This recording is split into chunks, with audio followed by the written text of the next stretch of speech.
이제 뜨거운 여름을 지나고 있는데요. 여름이 되면 과일이 당도가 올라가지요.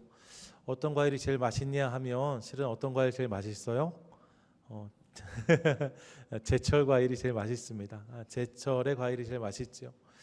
그럼 우리 삶의 제철은 언제일까? 성경은 우리 인생의 제철은 하나님 안에 있을 때라고 말씀해요. 다른 때가 제철이 아니라 주님께 붙어 있는 주님 안에 머무는 때가 제철인 거죠. 그 인생과 주님 역사하시겠다고 말씀하십니다. 그러므로 날마다 주님 앞에 머물고 그분 안에 거하는 것을 통하여서 날마다 제철인 인생을 살아가는 저와 여러분 우리 모두가 되시기를 축복합니다. 아멘, 아멘. 그렇게 열매를 내는 게 중요한데 이를 위해서 네 가지 밭의 비유 함께 나누고 있습니다. 지난 주간에 길가의 비유를 함께 나누었어요. 여러분 기억해 보시면 우리 길가라고 하면 실은 딱딱하게 굳어진 도로를 생각하죠. 도로, 인도, 길가라고 할 수 있는데 그래서 교회 밖에 주님 밖에 있는 사람들을 흔히 떠올립니다. 그렇게 하나님 말씀을 듣지 않고 그 말씀을 조금도 받아들이지 않는 사람들 길가와 같은 사람들이라고 할 수 있지요. 그런데 여러분 이 길가란 단어는 단순히 그런 도로만을 의미하는 것이 아니라 헬라어로는 호손, 영어로는 패스였습니다. 의미는 원래는 땅이었는데 사람들이 자꾸만 다녀서 딱딱하게 굳어진 길, 이게 길가의 본 의미였어요. 뭐예요? 본래는 길이 아니었다는 거예요. 본래는 땅이었는데 많은 사람이 다님으로 또 닳고 다름으로 길이 돼 버린 거죠. 처음부터 길이 아니었답니다. 그렇게 생각하니까 이 길가의 이야기는 교회 밖 주님 밖에 있는 사람들만의 이야기가 아니라 오늘 우리의 이야기가 될 수 있다는 사실을 깨달아요.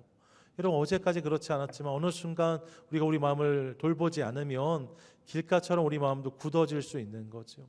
주님 말씀이 심기지 않는 그런 땅이 될 수 있다는 것을 깨닫습니다.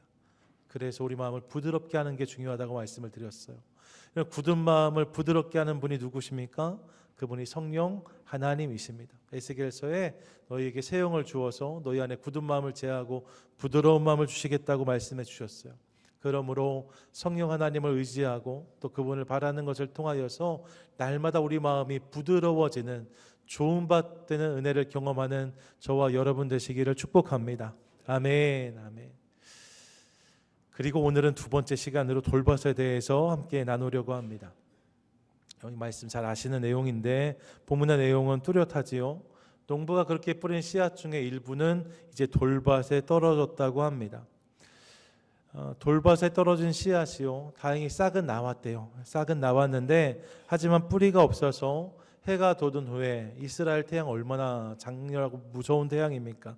뜨거운 태양이 타고 올라오니까 이내 말라버려서 열매를 거둘 수 없었다는 것이 본문의 이야기입니다. 간단해요. 씨앗이 뿌려졌는데 돌밭의 일부가 뿌려졌고 뿌리가 없으므로 해가 나니까 다 말라버렸다. 이것이 본문의 말씀입니다. 씨앗을 뿌렸는데 열매를 경험하지 못했다는 거예요. 이것이 돌밭에 대한 말씀입니다. 돌밭 비유의 말씀이니까요. 비유라는 것을 우리가 그려볼 수 있는 거예요. 떠올려 볼 수 있는 거죠. 그럼 여러분 돌밭이라고 하면 어떤 이미지를 떠올려 보시겠어요? 여러분이 생각하시는 돌밭은 어떤 모습인지 모르겠습니다. 저도 돌밭 하면 떠오르는 이미지가 있습니다. 제가 뭐 큰 농사를 재본 적은 없지만 군 생활할 때 교회 옆에 자그마한 공터가 있어서 그 공터를 밭으로 일궜던 기억이 있습니다. 밭 사이즈가 저희 예배실 한 반 정도밖에 안 되는 작은 땅이었어요. 근데 이제 버려져서 뭐 이것저것 쌓여 있고 안 쓰던 땅이었는데 어느 날 그 땅 밭으로 일궈서 좀 심어 먹어보자 이렇게 이제 간부분들이 말씀하셔서 간부는 말씀하면 사병들이 그걸 해야 되잖아요. 그래서 저희가 그 땅을 다 뒤집어서 밭으로 만들었는데 밭을 만들려면 이랑과 고랑을 이렇게 만들어야 되지 않습니까? 그러니까 땅을 다 파고 뒤집고 하는 일들을 감당해야만 됐어요. 그렇게 해서 뭐 배추도 한 30포기 심고 고추, 뭐 상추 심어서 먹었던 기억이 있는데 저희가 뿌린 것보다 거둔 게 너무 적어서 한 해 그렇게 농사 져보고 그 다음부터는 그냥 사서 먹자 이렇게 했던 기억이 있습니다. 밭에 대한 경험인데 여러분 그 작은 밭이었는데요. 제가 다른 것보다 그 땅을 밭으로 만들 때 되게 애먹었던 기억이 있습니다. 왜냐하면 돌이 많았기 때문이에요. 땅을 다 뒤집어 보려면 땅을 다 파서 이제 파헤쳐야 되는데 돌이 너무 많이 나오는 거죠. 뭐 주먹만한 돌부터 시작해서 팔뚝만한 이렇게 큰 돌까지 돌이 많이 나왔습니다. 처음에는 호기롭게 그냥 파다가 돌이 나오면 쑥 뽑아서 던져버리면 됐는데 점점 더 큰 돌이 나오고 시간이 길어지니까 이 일이 참 곤욕이었어요. 삽을 땅에 딱 넣는데 삽이 쑥 들어가지 않고 탁 하고 걸리는 소리가 나면 와우이 같이 탁 이렇게 떨어지곤 했습니다. 이게 또 큰 돌이 있나 보다. 그래 돌을 파냈던 기억이 있어요. 여러분 제가 돌밭 하면 떠오르는 이미지는 그런 이미지입니다. 돌이 많은 땅인 거죠. 돌이 너무 많아서 뭘 심기가 어렵고 일일이 골라내야 하는 불편함이 있는 밭, 이것이 우리가 흔히 생각하는 돌밭의 모습일 수 있습니다. 여러분도 그러시죠? 이 돌밭이에요. 그런데 여러분 그런 생각을 하면서 본문을 보면 좀 의아한 부분이 있습니다. 왜냐하면 예수님께서 돌밭에 대해서 말씀하시거든요. 근데 본문을 보시면 돌밭에 대해서 말씀하시는데 이 돌밭을 돌로 설명하지 않으세요. 돌이 많아서 이렇게 말씀하지 않으신다는 거죠. 대신 예수님은 이 돌밭을 무엇으로 설명하십니까? 흙으로 설명하십니다. 본문을 보세요.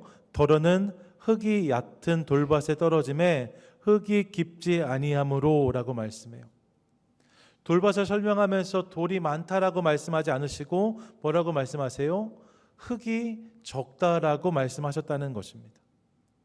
돌밭을 흙이 적은 밭이라고 말씀하세요. 그래서 찾아보았더니 이 돌밭이라는 단어가 원 헬라어 성경에는 페트로테스라는 단어로 기록되어 있어요. 페트로테스, 페트로지요. 페트로 하면 누가 떠오르세요? 베드로를 떠올릴 수 있습니다. 의미가 뭐예요? 반석이라는 의미입니다. 그러니까 여러분 이 페트로테스라는 것은 많은 돌이라는 의미도 물론 있지만 더 일반적으로 더 흔하게 사용되기에는 큰 바위, 반석을 의미할 때 페트로테스라는 단어를 사용하곤 하였습니다. 그러니까 무슨 말을 하는 거냐? 지금 본문이 말하고 있는 돌밭이 우리가 생각하는 것처럼 크고 작은 돌들이 빼곡히 들어찬 땅이 아닐 수 있다는 거예요.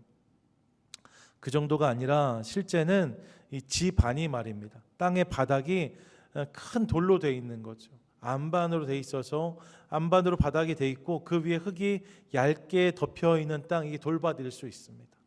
많은 돌이 있는 게 아니라 거대한 돌 위에 흙이 조금 덮여 있어서 그래서 뿌리 내리기 어려운 땅이 돌밭이라는 거죠. NIV 성경에서도 그래서 보니까 이 부분을 로키 플레이스라고 번역해 놓았어요. 예, 바위로 되어 있는 공간이란 뜻입니다. 이게 돌밭의 정체인 거죠. 어쩌면 겉으로 보기에는 좋은 땅과 유사해 보였을지 모릅니다.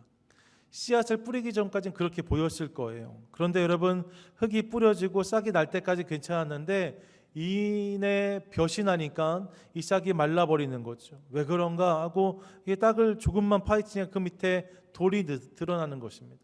흙이 조금밖에 없었구나 깨닫게 되는 거예요. 이게 돌밭의 내용이라고 할 수 있습니다.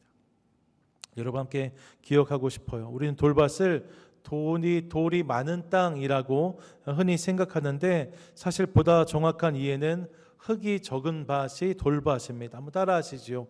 돌밭은 돌이 많은 땅이 아니라 흙이 적은 땅입니다. 시작. 돌밭은 돌이 많은 땅이 아니라 흙이 적은 땅입니다. 여러분 이 부분 기억하고 싶습니다. 돌이 많은 땅이 돌밭이 아니라 흙이 적은 땅이 돌밭이라는 거예요. 이로 인해서 뿌리를 내릴 수 없고 열매를 기대할 수 없는 밭, 그 밭이 돌밭인 거죠. 그래서 예수님은 이어지는 본문 20절 21절에서 이렇게 말씀하세요. 함께 읽습니다. 시작.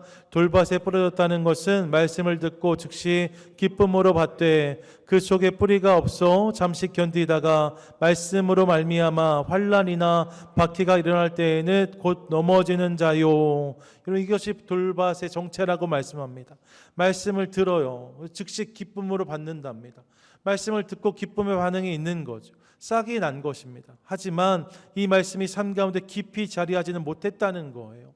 그래서 환란이 일어나고 박해가 일어나고 말씀이 좀 불편해지고 말씀으로 사는 것이 불리해지면 그 말씀을 떠나는 자, 그 말씀을 버리는 자, 그 말씀과 상관없는 삶을 살아가는 자, 그런 자들의 모습이 돌밭과 같은 모습이라고 말씀하시는 거죠. 말씀을 듣고 즉각적인 반응은 있지만 그 말씀이 내 삶 가운데 깊이 뿌리내리지 못하므로 이 말씀이 실제적인 능력이 되거나 역사가 되지 못하는 인생이 돌밭과 같은 인생이라고 말씀하는 거예요. 여러분, 이렇게 생각하면 이 비유는 말씀에 대한 수용성의 문제이구나라고 우리가 생각할 수 있습니다. 나에게 들려진 말씀이 내 삶 가운데 얼마만큼 받아들여지는가, 얼만큼 그 말씀이 내 삶 가운데 수용되는지가 중요하다는 것이지요. 감격과 감동으로 말씀을 받는 것도 물론 중요하지만 거기까지만이고 그렇게 들려진 말씀이 구체적인 내 삶으로 연결되지 않는다면, 말씀에 순종하는 삶의 영역들이 제한되어지고 온전한 순종이 아니라 부분적인 순종으로 주님께 반응하면서 그렇게 하나님의 영역들을 한정하는 모습이 있다면 그런 모습은 돌밭과 같은 인생이라고 말씀하시는 거예요. 하나님 말씀을 내 삶 가운데 온전히 받아들이지 못하고 부분적으로 제한된 영역을 만큼만 하나님 말씀으로 살아가는 사람들, 돌밭의 사람이라고 할 수 있습니다. 성경을 보니까 이런 사람들 여럿이 있습니다. 예수님을 만났고 말씀을 받았는데 그때에는 기쁨이 있었지만 삶 전체에서 그분을 주로 인정하지 않고 그분의 말씀을 받아들이지 않으므로 예수 그리스도의 순간적인 말씀에는 반응했지만 그분의 영원한 생명에 참여하지 못하고 말씀의 능력을 경험하지 못했던 사람들이 있어요. 대표적으로 오병이어의 기적을 경험했던 사람들을 기억해 보고 싶습니다. 그들은 예수님을 만났습니다. 그리고 그분이 보여주시는 놀라운 기적도 경험했습니다. 오병이어의 기적이지요. 물고기 2마리, 떡 5덩이를 가지고 수많은 사람들이 배불리 먹는 기적을 경험했습니다. 이것이 얼마나 큰 감격이고 기쁨이었든지 이 기적 이후에 예수님께서 배를 타시고 갈릴리 건너편으로 건너가시거든요. 갈릴리 호수가 엄청 큰 호수인데 이걸 그냥 질러 가신 거예요. 배를 타고 말입니다. 그런데 그 배가 가는 걸 보고 많은 사람들이 이 호수를 둘레길로 달려서 예수님 도착하신 곳까지 옵니다. 예수님 직선으로 가셨는데 이 사람들은 길로 걸어왔으니까 한참을 돌아왔을 거예요. 하지만 여러분, 마다치 않고 그 길을 달려온 거죠. 왜요? 예수님이 주시는 떡을 기대했기 때문입니다. 그 떡이 너무 좋았기 때문입니다. 다시 그 떡을 얻기 위해서 예수님께 나아온 거예요. 그런 모습이 저들에게 있었던 거죠. 예수님이 주시는 떡에 열광했던 사람들. 그런데 여러분, 그들의 주님을 향한 기대는 이 떡과 물고기만을 향하였습니다. 그들은 그 이상을 바라보지 못했어요. 생명의 양식이신 예수님을 깨닫지도 못하고 길이요 진리요 생명이신 주님을 알려고 하지도 않았습니다. 자신들이 기대하는 주님을 보기 원하고 그분이 보여주시는 주님에 대해서는 관심이 없었다는 거죠. 그래, 내가 원하는 것만 주님에게 얻어내려고 했던 거예요. 그 결과가 무엇이냐? 여러분, 이들 중 일부는 나중에 예수님이 십자가에 못 박으실 때 말입니다. 빌라도 앞에서 예수를 십자가에 못 박으라고 외치는 회중 중 일부가 된 것을 확인합니다. 예수님의 놀라운 말씀을 듣고 기적도 경험했지만 결국 그들이 예수님 못 박는 자가 되고 말았다는 거예요. 왜요? 내가 원하는 부분만큼만을 기대하고 나머지 영역의 주님을 바라보지 못했기 때문입니다. 그런 삶이 있을 수 있습니다. 마태복음 19장에 나오는 재물이 많은 청년의 이야기도 마찬가지입니다. 한 청년이 와서 어떻게 해야 내가 영생을 얻을 수 있습니까? 라고 묻습니다. 여러분, 부자 청년이래요. 삶에 부족함이 없었습니다. 그냥 잘 살고 있던 사람이에요. 실은 굳이 예수님께 나와서 이런 것을 묻지 않아도 일상을 사는데 불편함이 없었던 젊은 관원입니다. 근데 그런 그가 예수님께 나와 영생을 질문해요. 그런 신실함이, 그런 경건함이 그에게 있었음을 알 수 있지요. 예수님이 그런 그를 귀하게 여기셔서 하나님이 주신 계명들을 지키라고 말씀하셨어요. 그랬더니 이 청년이 그 계명들은 이미 제가 다 지키고 있습니다라고 답을 합니다. 참 좋은 청년이에요. 이런 청년이 있었답니다. 근데 여러분, 그때 예수님께서 이 청년에게 한 가지를 더 도전하시지요. 그렇다면 이제 정말로 내가 온전함을 원한다면, 영생을 기대한다면 내 모든 소유를 팔아서 가난한 자들에게 나누어 주고 와서 나를 따르라고 말씀하십니다. 주님의 계명을 지켰으니까요. 도둑질하지 않고 살인하지 않고 이런 계명들을 지켰다면, 그런데 내가 더 주님께 가까이 나아오기를 원한다면 이제 모든 것을 팔아서 가난한 자에게 나눠주고 나를 따르라 초대하신 거죠. 여러분, 이 초대 청년이 어떻게 반응합니까? 마태복음 19장 22절이요. 함께 읽습니다. 시작. 그 청년이 재물이 많음으로 근심하며 가니라. 아멘. 뭐라고 말합니까? 이 청년이 그 말씀을 듣고 근심하고 돌아갔다라고 말씀해요. 무엇입니까? 이 청년의 순종은 거기까지였다는 거예요. 앞서 말씀드린 부분까지는 괜찮았어요. 하지만 주님, 그 이상은 나에게 요구하지 마세요. 제가 수용할 수 있는 범위는, 제가 주님이 말씀할 수 있는 범위는 거기까지인데 거기를 넘어오시면 주님 좀 곤란합니다. 주님 좀 불편합니다. 그건 좀 어렵겠습니다 하고 돌아간 거죠. 여러분, 이 청년의 원래 관심이 무엇이었습니까? 영원한 생명 아니었어요? 영원한 생명을 얻을 수 있다면 사실 무엇이 아깝겠습니까? 그런데 이 청년은 그러지 못하는 거예요. 주님, 거기까지는 좀 어려울 것 같은데요. 돌아간 거예요. 내가 할 수 있는 부분들을 제한하고 한정함으로 온 삶 가운데 일하시는 주님을 경험하지 못했던 청년, 주님의 이 영원한 생명과 나라를 경험하지 못했던 청년이 바로 그날의 부자 청년이라고 할 수 있습니다. 싹은 남았지만 그 싹이 열매로 이어지지 못한 경우라고 할 수 있어요. 여러분, 그럴 수 있습니다. 이렇게 생각해 보니까 돌밭은 그날 그들만의 모습이 아닙니다. 우리에게도 이런 모습이 있을 수 있다는 사실을 깨달아요. 어떤 모습 말입니까? 삶 전체에서 그분을 인정하고 그분을 누리는 것이 아니라 자꾸만 내 삶 가운데 어떤 부분으로 하나님의 역사, 그분의 능력, 그분의 일하심을 제한하고 한정하는 모습이 있을 수 있습니다. 주님, 교회에만 계세요. 주님, 우리는 주일에만 만나요. 주님, 그 이상은 좀 부담스럽습니다. 주일날 예배 끝나고 나가면서 주님, 다음 주에 또 올게요. 꼭 올 테니까 따라 나오지 마시고 여기에 계세요. 주님, 제가 주일에만 주님 열심히 예배하니까 일상은 좀 잘 살 수 있도록 주님 좀 관심을 꺼주세요. 모습이 있을 수 있는 거죠. 주님, 그 이상은 좀 부담스럽습니다. 말씀대로 신앙생활은 하겠습니다. 하지만 세상살이는 그렇게 하기 어렵습니다. 주님이 교회에만 계시니까 잘 모르시나 본데 주님, 세상이 이렇게 녹록하지가 않아요. 말씀으로 할 수가 없어요. 이렇게 하는 거죠. 그렇게 하는 거죠. 그래서 주일에 예배 때는 말씀에 반응하지만 그 이상의 것들을 주님께 내어드리지 못하는 모습이 우리 가운데 있을 수 있어요. 주님과 그분의 말씀을 자꾸 제한하는 거죠. 감격으로 말씀을 받지만 그 말씀에 반응할 수 있는 삶의 공간과 룸은 한정돼 있어요. 그래서 기쁨으로 섬기기를 주께 하라고 하셨는데 이 말씀은 교회에서만 적용되는 거예요. 일상에 나아가면, 세상으로 나아가면 그렇게 기쁨으로 모든 이들을 섬기는 것은 내 삶에 가능하지 않습니다. 원수까지 용서하라고 하셨는데 근데 이 일은 내 삶에 가능하지 않아요. 그래서 내가 원하는 사람들, 나의 마음에 맞는 사람들까지만 용서하는 것도 좀 충분하지 않습니까? 하고 싶은 생각이 우리 가운데 있을 수 있습니다. 사랑하라고 하셨는데 사랑할 수 있는 사람들만 사랑하려 하기 때문에 다른 이들에 대한 사랑은 시도조차 하지 않는 모습이 있을 수 있어요. 하나님 말씀이 내 삶 가운데에서 움직일 수 있는 룸을 정해놓는 거죠. 그 이상을 드리려 하지 않습니다. 그 이상을 기대하려 하지 않습니다. 그 이상의 영역에서 하나님을 인정하지 않습니다. 뭐예요? 돌밭 같은 모습이라고 할 수 있습니다.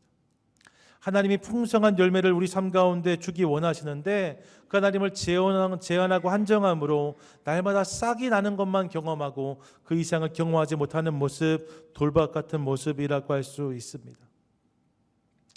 이렇게 생각하니까요, 부모와 자녀를 떠올려 보게 되었어요. 여러분, 우리 부모님들 말입니다. 부모님들 마음이 다 얼마나 좋으세요. 자녀들에게 좋은 걸 주기 원하시고 더 많이 사랑하고 싶은 마음이 있잖아요.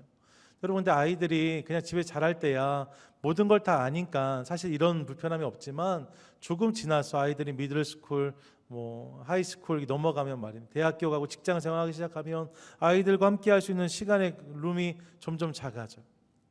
무엇을 하는지 알 수 없는 거, 어떤 생각을 하는지, 어떤 계획을 하는지 알지 못해요. 사랑하고 모든 것을 좀 돕고 싶고 품어주고 싶은데 그럴 능력이 없음에도 그렇게 저들과 함께하고 싶은 마음이 부모의 마음인데 다 알지 못하는 거예요. 그러니까 자녀들에게 조금 더 관심을 갖고 자녀들이 룸을 좀 열어주기를 원하는데 문제는 어디에 있어요? 자녀들이 이 룸을 잘 열어주지 않아요. 부모의 관심을 참견이라고 생각해요. 부모의 조언을 잔소리라고 생각해요. 여러분 저희 집 얘기하는 거 아니에요. 그렇게 저 보실 필요는 없어요. 근데 여러분 그런 거예요. 자꾸 관심을 가지면 불편해요. 저 알아서 할게요. 신경을 좀 끄세요 하는 거죠. 부모의 사랑은 크지만 그 사랑이 담기는 영역은 자녀들이 제한한 거예요. 그러다 보니까 여러분 부모들은 뭐든지 해주고 싶은 마음이 있는데 이러다 보니까 항상 이 관심이 어디로 귀결되느냐? 밥으로 귀결되는 것 같아요. 부모의 질문 항상 그래요. 밥 먹었냐? 밥 먹었냐? 다른 것도 너무 궁금하지만 불편하니까 더 물어보지 못해요. 밥은 먹었냐? 자녀들도요 부모님들에게 뭐 아주 특별한 일 아니면 밥 주세요 말고는 별 얘기 안 하는 가정들이 있는 것 압니다. 밥 주세요. 밥 주세요. 밥 얘기만 하다 끝나는 거죠. 부모와 자녀의 관계가 더 풍성한 사랑이 흘러가야 되고 더 풍성한 친밀감이 경험되어야 되는 관계임에도 불구하고 자녀들이 자신의 삶의 영역들을 제한적으로 열면 이런 부모가 그 삶에 개입할 수 없어요. 함께 무언가를 고민하고 공감하고 기도할 수 없어요. 그런 모습이 있을 수 있다는 것입니다. 여러분 이런 모습이 하나님과 우리의 모습일 수 있겠다는 생각을 해봅니다. 하나님이 내 삶 가운데 더 풍성히 일하기를 원하시는데 주님께 우리 삶의 공간을 조금만 열어드림으로 주님 우리 가운데 맨날 밥은 먹고 다니냐 이렇게만 물어보시는 거죠. 일용할 것만을 구하고 일용할 것만을 경험하는 인생이 있을 수 있습니다. 너무 아쉬운 거죠. 너무 아쉬운 거죠. 모든 것을 풍성히 주기 원하시는 하나님 마음을 안다면 이런 모습은 더욱 아쉬운 모습일 수밖에 없습니다.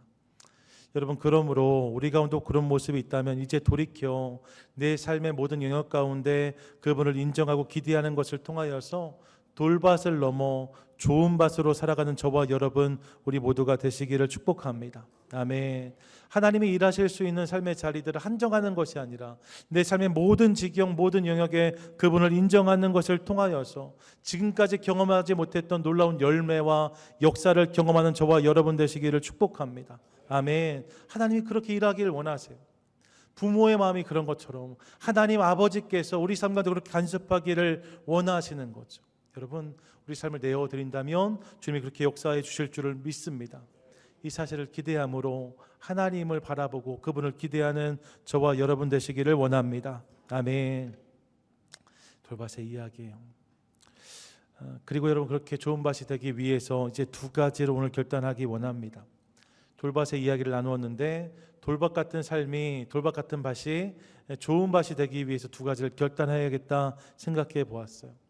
첫 번째가 무엇인가? 그것은 씨앗을 위해 더 많은 흙을 준비하는 인생이 되어야 한다는 것입니다. 한번 따라 하시죠. 씨앗을 위해 풍성한 흙을 준비합시다. 씨앗을 위해 풍성한 흙을 준비합시다. 아멘. 첫 번째 결단하고 싶습니다. 풍성한 흙을 여러분 준비하십시오. 말씀드렸습니다. 돌밭은 돌이 많은 밭 이전에 흙이 적은 밭 땅이랍니다. 흙이 적으면 열매를 기대할 수 없다고 말씀드렸어요. 결국 더 많은 흙이 채워져야 자람과 열매를 경험할 수 있는 거죠. 흙을 더 많이 채운다는 것은 우리 삶 가운데 그분이 일하실 수 있는 영역과 지경을 확장하는 것을 의미하는 거예요. 그분께 더 많은 영역들을 열어드리는 거죠. 여러분 이를 통해서 주님의 은혜를 경험한 저와 여러분 되시기를 원합니다. 일상의 삶에서 말입니다. 가만히 보면 일주일 내내 하는 기도가 식사 기도뿐인 분들을 만날 때가 있습니다. 아까 말씀드렸잖아요. 밥은 먹었냐? 우리의 모습이 그럴 수 있는 거죠. 한 주를 살면서 식사 기도가 내가 하는 기도의 전부예요. 물론 여러분 그것도 귀합니다. 하나님께 주시는 음식 주님 이것을 주심에 감사합니다. 고백하는 것도 귀한 일이에요. 하지만 여러분 기억하십시오. 하나님이 주시는 은혜는 훨씬 더 많은 것입니다. 주시는 음식만 은혜가 아니라 다른 모든 것들 가운데 하나님이 담아 놓으신 은혜와 섭리가 있습니다. 그래서 여러분 하루를 기도로 시작하고 기도로 마치는 분들은 그 하루란 시간 속에서 하나님을 경험할 수 있어요. 하루를 기도로 시작하고 기도로 마치면 그 하루는 하나님의 것이 되는 거죠. 하루를 마무리하며 기도할 때 하나님 이런 은혜를 주셔서 감사합니다. 생각해 보니까 이것도 주님의 은혜이고 저것도 주님의 은혜네요. 하나님이 이렇게 내 삶 가운데 함께 하셨네요. 고백할 수 있게 된다는 거예요. 누구를 만나고 어떤 일을 할 때마다 주님을 의지하기 시작하면 여러분 그 모든 일들 가운데 함께 하신 주님을 경험할 수 있을 줄 믿습니다. 우리가 기도하는 것만큼, 우리가 주님을 기대하는 것만큼 주님의 일하심을 경험하고 발견할 수 있는 거죠. 그렇게 내 삶 가운데 하나님을 기대하고 인정하는 영역들이 넓어지면 넓어질수록, 룸이 커지면 커질수록 그분의 은혜와 사랑은 우리 삶 가운데 더욱 풍성하게 경험되어지는 거예요. 그러므로 사랑하는 여러분, 내 삶 속에 점점 더 많은 영역을 그분의 주권 아래 두고 점점 더 많은 시간을 그분과 공유하는 저와 여러분 되시기를 축복합니다. 아멘. 예배를 통해 주시는 말씀과 공송소 또 일상의 삶에 들여오는 모든 말씀을 삶에 열심히 심도록 하겠습니다. 그 말씀으로 살아갈 수 있도록 부단히 우리 삶을 내어드리도록 하겠습니다. 그때 주님께서 우리 삶 가운데 일하셔서 이전에 경험하지 못했던 놀라운 열매들을 맺게 하실 줄 믿습니다. 우리 뜻대로 되어지는 일들뿐만 아니라 뜻대로 되어지지 않는 일들 가운데도 하나님을 인정하며 기대하는 우리 모두 되도록 하겠습니다. 문제를 만나고 어려움을 겪으면 더욱 주님을 기대하는 거예요. 그때 주님께서 문제를 변화시켜 열매가 되고 역사가 되게 하실 줄로 믿습니다. 하나님을 기대함으로 날마다 주님을 풍성히 누리는 복된 인생 저와 여러분 되시기를 축복합니다. 아멘. 더불어 여러분 한 가지를 더 결단하고 싶습니다. 그것은 싹보다 뿌리를 더 주목하자는 거예요. 따라 하시죠. 싹보다 뿌리를 주목합시다. 싹보다 뿌리를 주목합시다. 예, 여러분, 싹보다 뿌리를 주목하는 것이 중요하겠다 이 생각을 해보았습니다.